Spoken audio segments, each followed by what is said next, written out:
everyone. I'm Brene Brown, and this is Unlocking Us. I'm sitting here with Barrett. How's it going? Hi. We played pickleball this morning. I know. I'm really down on my game this morning. Why? We won the first one. I think I was really distracted, and so I was just kind of like, I don't like when I'm distracted. I want to be in the game. Yeah, you can't be distracted and do well in pickleball. No. I thought I was going to get in around the pole in ATP and hit my leg instead. That's how distracted I was. So around the post is pole, but around the post is like when someone hits it so wide, you don't have to hit it back over the net. You can actually go around the post and back in their court. And I thought it was very awesome that you tried that today. I hit my leg. There's nothing awesome about hitting my leg. She hit her leg with your ATP, ow, ow. She hit her leg with the paddle, right? Yeah. Because you have to do some fancy footwork to make that work. They make it look so easy, the pros do. But then what was really funny is you said, I hurt my leg and I hurt my ego. True. Oh, a little bit of the Brown family competitiveness this morning. Speak for yourself. No. Speak for both of us. All right. It's been a full-on fall, yes? Yes. So I went straight from writing Atlas of the Heart into preparing for HBO. Yes. Lots of podcasts. Let me tell you something. They used to say, I heard this the first time I wrote a book. They're like, the work begins when you turn in the book. And I'm like, oh, screw you. I'm like, that cannot be true because that does. And it's actually kind of true. There's a lot of weird stuff that happens after you turn a book in. So it's been really busy and nuts, but I've also been playing. I have protected my pickleball time. Yeah, you have. You've done a good job. Like, no joke. Like I had to make it almost non-negotiable. Yeah. And I'm playing a lot of pickleball and I'm still grumpy and tired. So could you only imagine? Nope.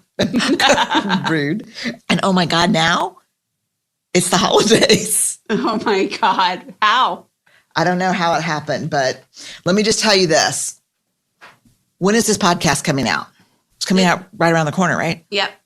This podcast is going to be coming out on Wednesday. What's wrong with you? I'm like every one of these podcasts is Wednesday. We're punch drunk, y'all. Try to find the calendar. It's coming out Thursday during our fall break, the 24th, right? It's Wednesday, yes, November 24th. It's coming out on Wednesday. This is where we are, y'all. Yeah, this is where we are. Yeah, it's coming out on the 24th. And I don't even know why that was relevant, but I thought there was going to be something important. Oh, it's going to be, if you're in the U.S., it's Thanksgiving week. It's fall break for us. And let me just tell you this. Hold your holiday cards, right? Yes. I don't want to get a holiday card from you in the next week. It's overachieving. It's rude. It's not thoughtful. Makes the rest of us feel like shit. Yeah. I'd like it a couple days after Christmas with at least one return to sender wrong address on it. With a happy holidays marked out. Happy New Year. Yeah. At least that's how ours are. Yeah, that's it. I am very grateful, though, this Thanksgiving week. Me too. I'm so grateful I'm always great. Let me just start with you because you're sitting right here. This will be awkward. The Brown family. We're even sharing a mic. We are sharing a mic. I just keep thinking we need to get closer to it. Like, A Star is Born. I'm in it. You have to come really. I'm not going there with you. So. Okay, whatever. I'm grateful for you. Me too. I'm grateful for you. You put up with a lot of craziness. It's fun. Sometimes. Most of the time. And it's hard. Sometimes. Yeah, she's really good at when I start crying or I'm like, I can't do it. I'm really overwhelmed. She's really good at, okay, well, we don't have to do it. We can just not do it. And I'm like, of course we have to do it. And you're like, no, they're all choices, Brene. That's pretty good. Yeah, that's true. It's very helpful. So thank you. You're welcome. For being my person all the time. You're welcome. I'm also just grateful to our broader team. Oh, they're so kick-ass. God, they're kick-ass, aren't they? Yes. Like, what a miracle. I wake up every day and go, how did this happen? Like, we just have a team of, 30 people? Yeah. And they're just incredible. And it's been hard because we're on a book We call it a crash when you turn in a book and the publisher turns it around really quick. We've been on a book crash, unpacking pallets and pallets and pallets of books. Literally, the UPS person. He was so grateful that he was on vacation this time during our book delivery. Yeah, because he's just like, I couldn't handle it because we get a lot of books here. So today's the 24th, if you're listening to it on the day it came out. The book's going to come out, Atlas of the Heart, 11:30. Yep. And we're not doing a traditional book tour this time because kind of COVID stuff. Yep. Which I did do a small event last night. It was my first in-person event since March of 2020, and it was so fun. It was fun. I was in it to win it. Yeah, it was really good. So I can't wait to see y'all. 2022, I'm coming to a city near you, hopefully. I was going to say an amphitheater near you, but I don't even know where that came from. What is it? I don't know. Okay. I'm coming to an amphitheater. That's like a rock and roll tour or something. That's what we need. Yeah. Me and some rock band from the 80s, we're coming to you. But I'm going to try to get out in 2022 for sure. I miss seeing your faces. But no traditional book tour this year. We do have an event on December 2nd at 8 p.m. Eastern Time. We are partnering with over 150 independent bookstores around the U.S. and Canada. I have to say that one of the things that's been really hard for independent booksellers during COVID is that book tours are a big part of their revenue strategy. And so we're doing our virtual book tour with them. You can go on BreneBrown.com on the episode page and figure out how to get a ticket. Yes. And guess who is? Oh, yes. I love this. Who's interviewing me for this? And I'll be in conversation with Priya Parker, she's amazing. And just a reminder for the book event, you buy a ticket and you get a book. Yeah. And if you've already bought a book, that's okay because you can just get another book and then gift that book. See? Yep. You see how that works? Yep. That's great. Yeah. That's about as salesy. Oh my God. And it's a beautiful book. So to give it away, I mean, even our team already has their books and they're all like, oh my God, it's a beautiful coffee table book. It's just so beautiful. It is. You've never done a 4-color book before. I haven't. And it was so fun, except it got a little dicey there because they'd be like, we need 4 more chapters from you. And I'm like, I'm choosing a palette for the quote cards in the book. They're like, tough shit. We need your chapters. I got really into the aesthetic of it, but it's a really beautiful. It's beautiful. Yeah. And it's incredible. And big shout out to everyone who worked on that because that was a thing. So we are going to, for the podcast this week, we are going to share the anatomy of trust with you. We have been talking about trust a lot. Over on Dare to Lead, we interviewed Charles Feltman, who wrote The Thin Book of Trust, an essential primer for building trust at work. Do you know someone told me that it's not primer, it's primer? Oh, really? Mm-hmm. I say bourgeois instead of bullshit, but I don't know. I'll just say The Thin Book of Trust, an essential primer for building trust at work. Barrett and I also did 2 episodes on trust in the workplace. And so I did a talk at UCLA at Royce Hall for Oprah's Super Soul Sessions, where I talked about the fundamentals of trust. And I really walked through braving for the first time.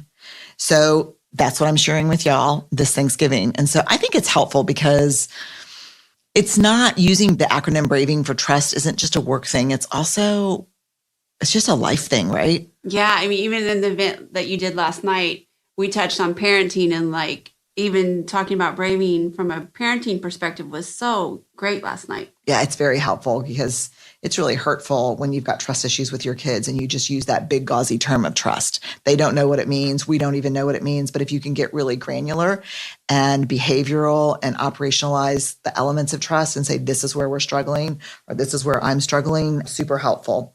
So enjoy. If you're celebrating a fall break or Thanksgiving this week, we're grateful for you.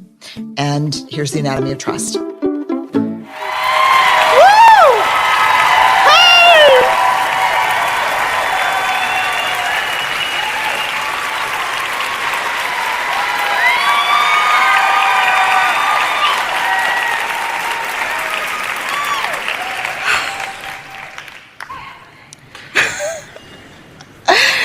This is my intention right now. Don't cry before you start. Don't cry before you start. Oh, it just feels like an incredible understatement to say how grateful I am to be here. with all of you. I feel like I have a relationship with many of you on social media, and you were like, T-minus 2 days. I'm like, it's coming! We're going to be together. So I am so grateful to be here with you. I'm going to talk about trust, and I'm going to start by saying this. One of my favorite parts of my job is that I get to research topics that mean something to me. One of my least favorite parts of my job is I normally come up with findings that kick me in the butt and make me change my entire life. That's the hard part. But I get to dig into the stuff that I think matters in my life and the life of the people around me. And the topic of trust is something I think I probably would have eventually started to look at closely because I study shame and vulnerability.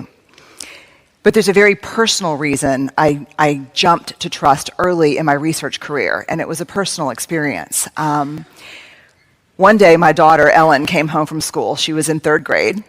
And the minute we closed the front door, she literally just started sobbing and slid down the door until she was just kind of a heap of crying on the floor. And of course, it scared me. And I said, oh what's wrong, Ellen? What happened? What happened? And she pulled herself together enough to say, something really hard happened to me today at school, and I shared it with a couple of my friends during recess. And by the time we got back into the classroom, everyone in my class knew what had happened. And they were laughing and pointing at me and calling me names. And it was so bad, and the kids were being so disruptive, that her teacher even had to take marbles out of this marble jar. And the marble jar in the classroom is a jar where if the kids are making great choices together, the teacher adds marbles. If they're making not great choices, the teacher takes out marbles. And if the jar gets filled up, there's a celebration for the class. And so she said, it was one of the worst moments of my life. They were laughing and pointing, and Miss Balkin, my teacher, kept saying, I'm going to take marbles out, and she didn't know what was happening. And she looked at me, and she, just with this face that is just seared into my mind, and said, I will never trust anyone again. And my first reaction, to be really honest with you, was damn straight. You don't tell anybody anything but your mama. Yeah, right? That's it. I mean, that was my like, you just tell me. And when you grow up and you go off to school, mama will go too. I'll get a little apartment. And the other thing I was thinking, to be quite honest with you, is I will find out who those kids were.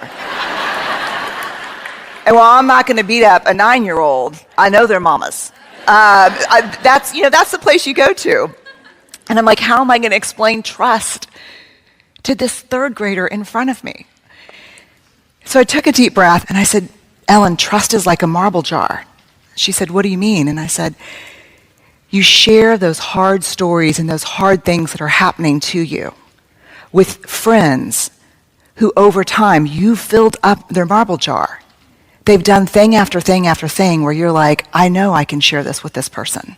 Does that make sense? And that's what Ellen said. Yes, that makes sense.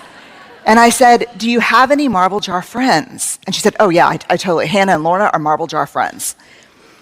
And I said, and then this is where things got interesting. And I said, tell me what you mean. How do they earn marbles for you? And she's like, well, Lorna, if there's not a seat for me at the lunch cafeteria, she'll scoot over and give me half a Heine seat. And I'm like, she will? She's like, yeah, she'll just sit that like that, and so I can sit with her. And I said, that's a big deal. This is not what I was expecting to hear. And I said, then she said, and Hannah, on Sunday at my soccer game, and I was waiting for this story where she said, I got hit by a ball, and I was laying on the field, and Hannah picked me up and ran me to first aid.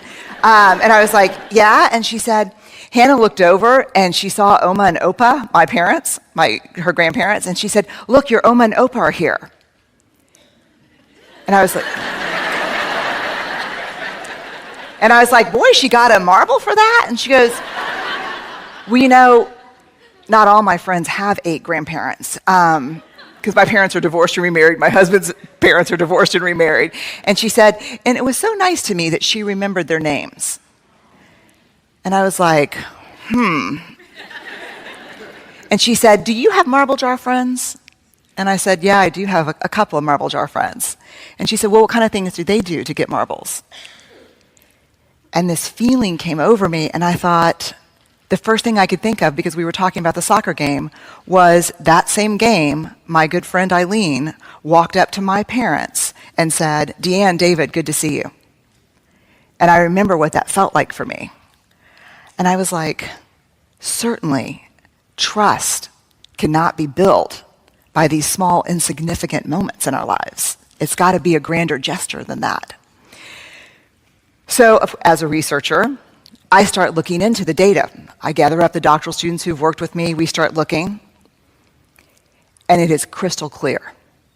Trust is built in very small moments. And when we started looking at examples of when people talked about trust in the research, they said things like, yeah, I really trust my boss. She even asked me how my mom's chemotherapy was going. I trust my neighbor, because if something's going on with my kid, it doesn't matter what she's doing, she'll come over and help me figure it out. You know, one of the number one things emerged around trust in small things? People who attend funerals. This is someone who showed up at my sister's funeral. Another huge marble jar moment for people, I trust him because he'll ask for help when he needs it. How many of you are better at giving help than asking for help? Right? So asking for help is one of those moments. So one of the ways I work as a grounded theory researcher is I look at the data first, then I go in and see what other researchers are talking about and saying, because we believe the best theories are not built on other existing theories, but on our own lived experiences. So after I had looked at this, I said, let me see what the research says. And I went to John Gottman, who's been studying relationship for 30 years. He has an amazing work on trust and betrayal. And the first thing I read, trust is built in the smallest of moments. And he calls them sliding door moments. Sliding Doors is a movie with Gwyneth Paltrow from the 90s. Have y'all seen this movie? So it's a really tough movie, because what happens is it follows her life to this seemingly unimportant moment where she's trying to get on a train. And she makes the train, but the movie stops and splits into two parts, where she makes the train and she doesn't make the train. And it follows them to radically different endings. And he would argue that trust is a sliding door moment. And the example that he gives is so powerful. He said he was lying in bed one night. He had 10 pages left of his murder mystery. And he had a feeling he knew who the killer was, but he was dying to finish this book. So he said, I want to get up, brush my teeth, go to the bathroom, and get back in and not have to get up. I just want, that feeling when you just want to get all situated and read the end of your book. So he gets up and he walks past his wife in the bathroom who's brushing her hair and who looks really sad. And he said, my first thought was, just keep walking, just keep walking. And how many of you have had that moment where you walk past someone and you're like, oh God, avert your eyes. Or you look at caller ID or your cell phone and you're like, oh yeah, I know, she's in a big mess right now. I don't have time to pick up the phone, right? Yes or no? This looks like guilty laughter to me. He said, that's a sliding door moment. And here's what struck me about his story. Because he said, there is the opportunity to build trust. And there is the opportunity to betray. Because as small as the moments of trust can be, those are the moments of betrayal as well. To choose to not connect when the opportunity is there is a betrayal. So he took the brush out of her hand and started brushing her hair and said, what's going on with you right now, babe? That's a moment of trust, right? So fast forward 5 years, and I'm clear about trust. And I talk about trust as the marble jar. We got to really share our stories and our hard stuff with people whose jars are full. People who've, over time, really done those small things that have helped us believe that they're worth our story. But the new question for me was this: what are those marbles? What is trust? What do we talk about when we talk about trust? Trust is a big word, right? To hear I trust you or I don't trust you, I don't even know what that means. So I wanted to know, what is the anatomy of trust? What does that mean? So I started looking in the research, and I found a definition from Charles Feltman that I think is the most beautiful definition I've ever heard. And it's simply this: trust is choosing to make something important to you vulnerable to the actions of someone else. Choosing to make something important to you vulnerable to the actions of someone else. Feltman says that distrust is what I have shared with you that is important to me is not safe with you. So I thought, that's true. And Feltman really calls for this, let's understand what trust is. So we went back into all the data to find out, can I figure out what trust is? Do I know what trust is from the data? And I think I do know what trust is. And I put together an acronym, BRAVING, B-R-A-V-I-N-G, braving. Because when we trust, we are braving connection with someone. So what are the parts of trust? B, boundaries. I trust you if you are clear about your boundaries, and you hold them, and you're clear about my boundaries, and you respect them. There is no trust without boundaries. R, reliability. I can only trust you if you do what you say you're going to do, and not once. Reliability, let me tell you what reliability is in research terms. We're always looking for things that are valid and reliable. Any researchers here or research kind of geeks? There's 10 of us. Okay, so we would say a scale that you weigh yourself on is valid if you get on it and it's an accurate weight. 120. Okay. So that would be a very valid scale. I would pay a lot of money for that scale. So that's actually not a valid scale, but we'll pretend for the sake of this. That's a valid scale. A reliable scale is a scale that if I got on it 100 times, it's going to say the same thing every time. So what reliability is you do what you say you're going to do over and over and over again. You cannot gain and earn my trust if you're reliable once, because that's not the definition of reliability. In our working lives, reliability means that we have to be very clear on our limitations so we don't take on so much that we come up short and don't deliver on our commitments. In our personal life, it means the same thing. So when we say to someone, oh God, it was so great seeing you, I'm going to give you a call and we can have lunch. Yes or no? No. It was really great seeing you. Moment of discomfort, goodbye. Right? But honest. So B, boundaries. R, reliability. A, huge, accountability. I can only trust you if, when you make a mistake, you are willing to own it, apologize for it, and make amends. I can only trust you if, when I make a mistake, I am allowed to own it, apologize, and make amends. No accountability, no trust.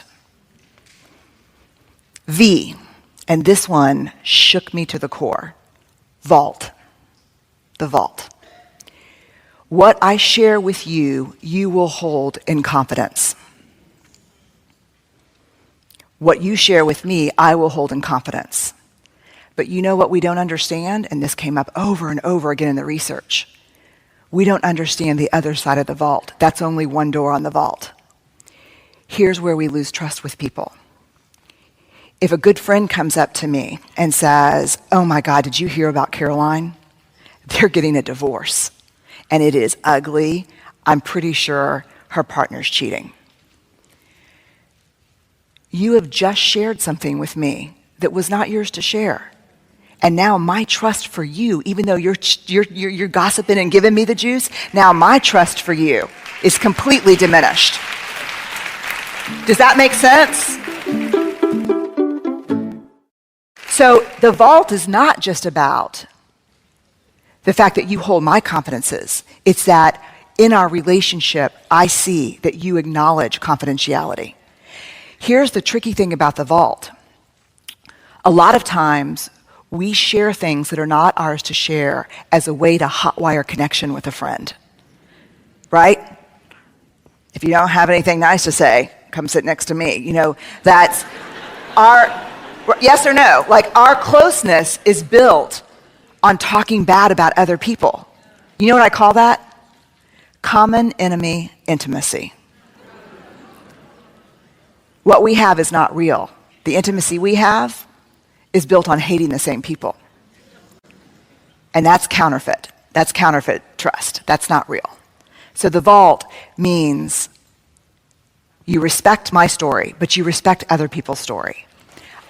Integrity.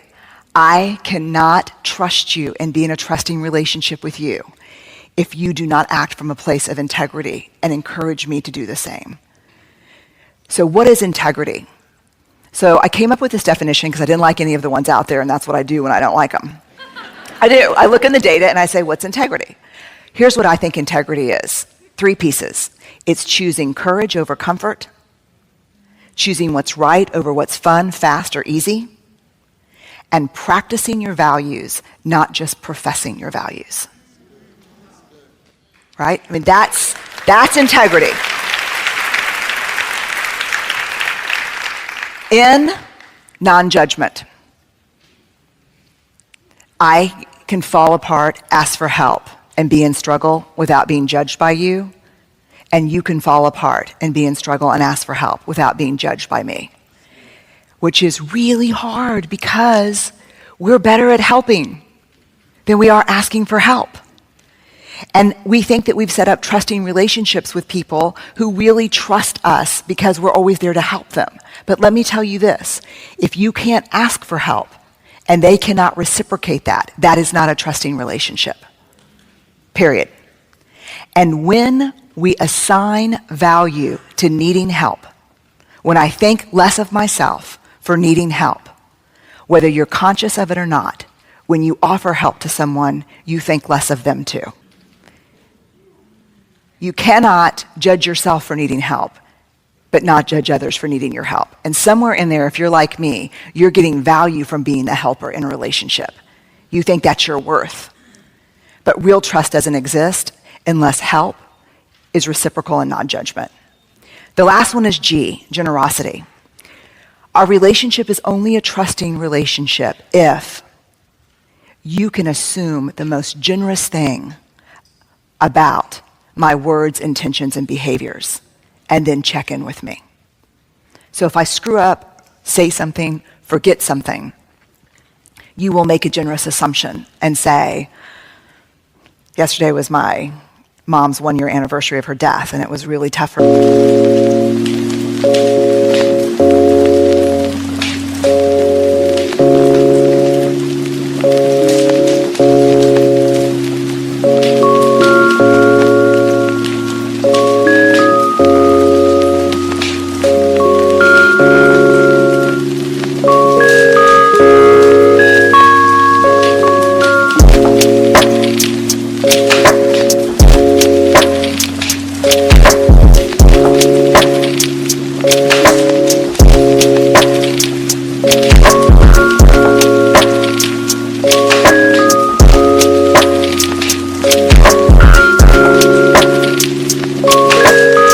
I talked to you about it last month, and I really was hoping that you would have called.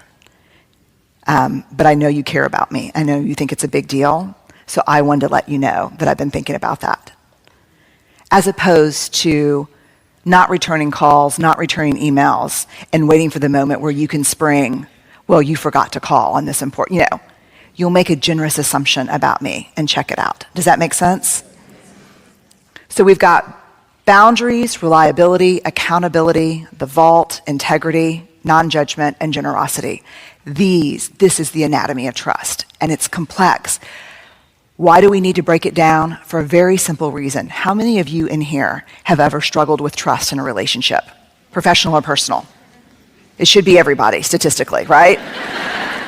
And so what you end up saying to someone is, I don't trust you.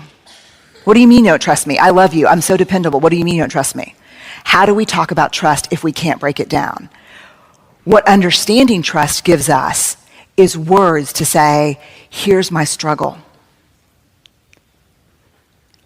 You're not reliable with me.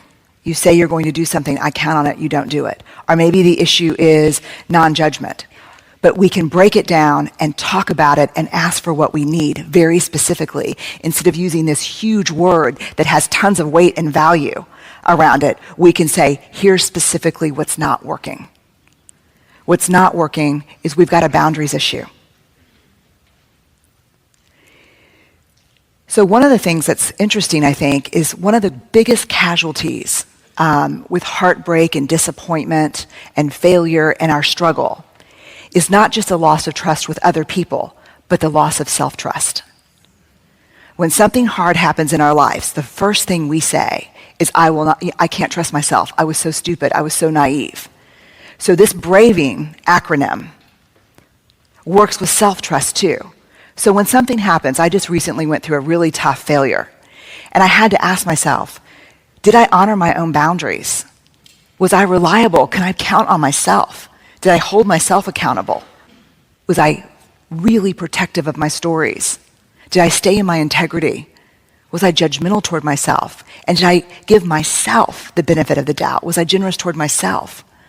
Because if braving relationships with other people is braving connection, self-trust is braving self-love, self-respect, the wildest adventure we'll ever take in our whole lives. And so what I would invite you to think about when you think about trust is, if your own marble jar is not full, if you can't count on yourself, you can't ask other people to give you what you don't have. So we have to start with self-trust. There's a great quote from Maya Angelou that says, I don't trust people who don't love themselves, but say I love you. Right? She quotes an African proverb when she said that, and she said, be wary of the naked man offering you a shirt. And so a lot of times, if you find yourself in struggle with trust, the thing to examine first is your own marble jar. How you treat yourself, because we can't ask people to give to us something that we do not believe we're worthy of receiving. And you will know you're worthy of receiving it when you trust yourself above everyone else. So thank y'all so much. I'm so honored to be here.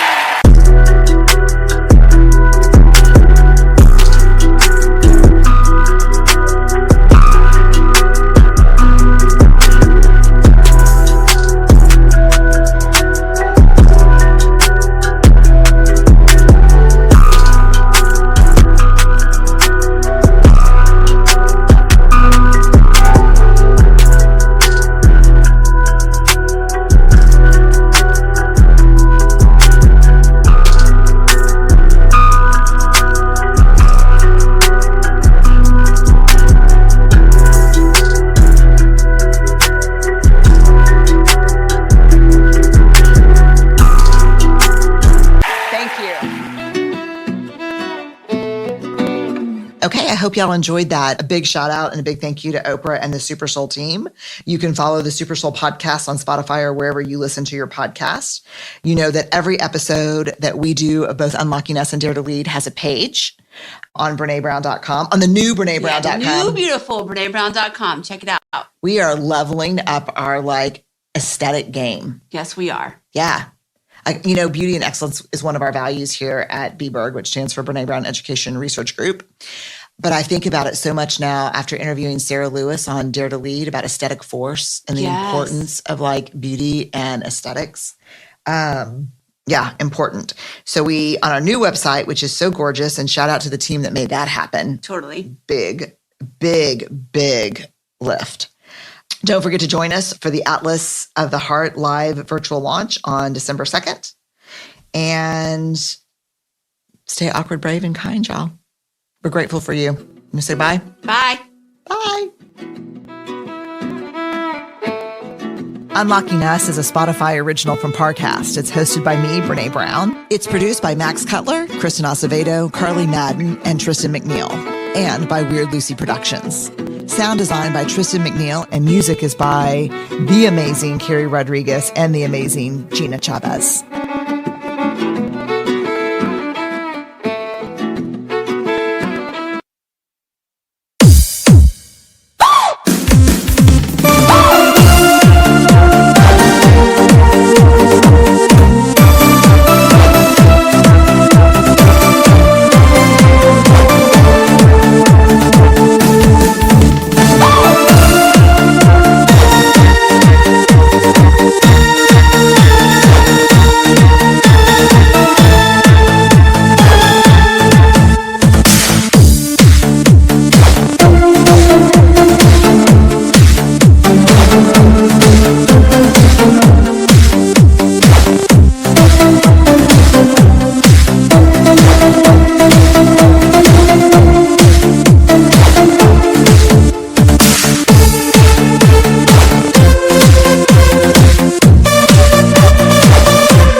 phải không em? Chuyện tình yêu đâu biết được ngày mai. Rồi hôm nay em bên ai, nhìn em khóc trên vai. Thôi hãy quên đi, về với em hiện tại. Anh còn nhớ về ngày ta còn đắm say. Anh vẫn nhớ về người bên anh khi ấy. Em đã quên rồi câu hứa yêu trọn đời. Em bỏ anh rồi, em vui tình nhân mới. Cuộc tình này đã khác rồi, mình kết thúc em ơi. Chuyện tình này đã chết rồi, còn tiếc chi em ơi.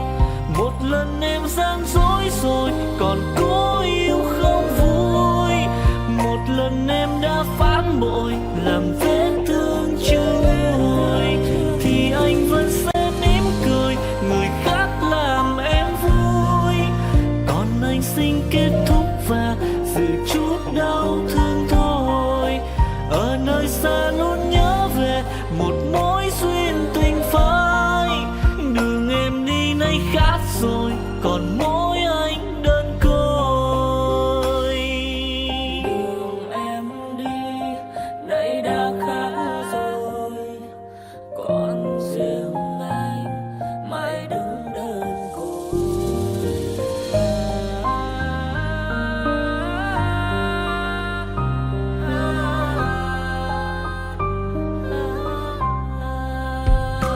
Anh còn nhớ về ngày ta còn đắm say. Anh vẫn nhớ về người bên anh khi ấy. Em đã quên rồi câu hứa yêu trọn đời. Em bỏ anh rồi, em vui tình nhân mới. Cuộc tình này đã khác rồi, mình kết thúc em ơi. Chuyện tình này đã chết rồi, còn tiếc chi em ơi. Một lần em gian dối rồi, còn cố yêu không vui. Một lần em đã phản bội, làm vết thương chưa nguôi. Thì anh vẫn sẽ mỉm cười, người khác làm em vui. Còn anh xin kết thúc và giữ chút đau thương thôi. Ở nơi xa luôn nhớ về một mối duyên tình phai.